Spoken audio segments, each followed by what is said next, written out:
Ya baik, terima kasih.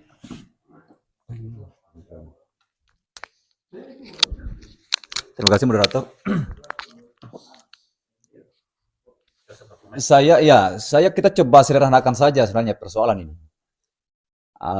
Ini kan lagi ajang kita bagaimana memilih pemimpin.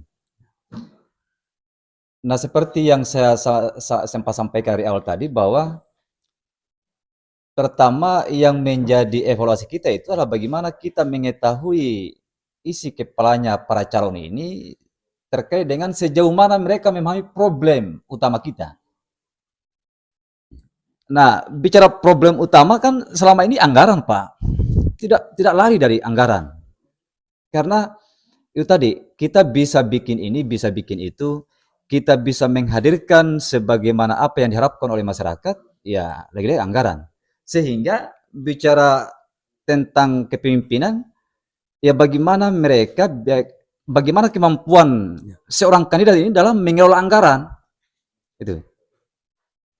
Nah, jadi kalau kita kembali ke pengalaman kita selama ini melihat konteks Taliabo, yang terjadi ini kan bukan anggaran yang sedikit sebenarnya. Bukan persoalan kita bahwa anggaran APBD kita tidak memadai. Nah, sehingga kita pada kesimpulan bahwa kalau APBD kita cukup memadai, berarti ada yang salah dengan pengelolaan anggaran. Itu. Makanya kita mengharapkan ada kandidat yang betul-betul konsen dalam berbicara terkait dengan pengelolaan anggaran. Wajar kalau kemudian ada yang bilang bahwa ya selain ada pemborosan anggaran, ada kebocoran anggaran, kemudian ya perilaku korupsi, ya kayaknya itu yang terjadi di kabupaten kita. Ya kita bicara misalkan pemborosan. Coba bayangkan Pak, ada contoh kasus sekelas gorong-gorong yang lebarnya hanya 1,5 meter, kemudian panjangnya 6 meter, itu angka nilai proyeknya itu di angka ratusan juta. Main di 600 juta sampai 700 juta. Nah, ada juga contoh kasus yang kita temukan misalkan. Pembuatan sumur bor. Itu nilai proyeknya 500 juta, Pak. Sumur bor. Pada salah satu dinas yang ada. Nah, ini wajar kalau misalkan kemudian ada yang bilang bahwa ini pemborosan anggaran. Artinya bahwa biar anggaran juga banyak, kalau model begitu itu ya kayaknya tidak akan cukup-cukup. Nah, kemudian bicara terkait dengan ada kebocoran.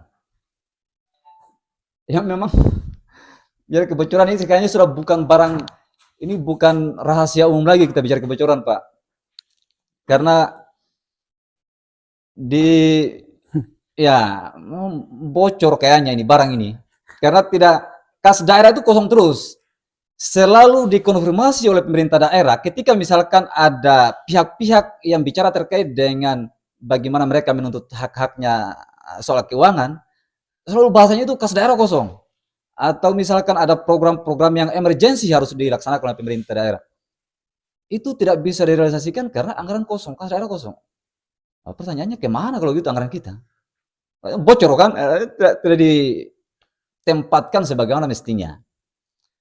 Jadi saya kira itu sebagai penegasan saja bahwa kita tidak perlu ribet-ribet juga sebenarnya dalam bagaimana kita menganalisis atau kemudian mempertimbangkan terkait dengan pilihan kita berada di posisi mana.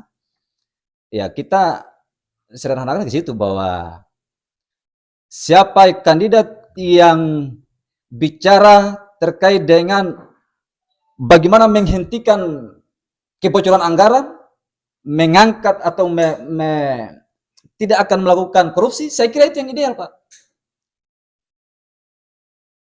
Jadi tidak perlu panjang-panjang kita pertimbangan. Kalau ada kandidat yang demikian, nah itu ideal bagi saya. Saya kira demikian sebagai mungkin ini juga sekaligus closing statement dari saya. Terima kasih Bung Saris terhadap kegiatan yang diselenggarakan pada malam hari ini. Saya kira ini kita sepakat semua penting dan kita harapkan ke depan juga jangan hanya selesai di sini, tapi ini akan terus berkelanjutan. Ya. Demikian dari saya, terima kasih. Assalamualaikum warahmatullahi wabarakatuh.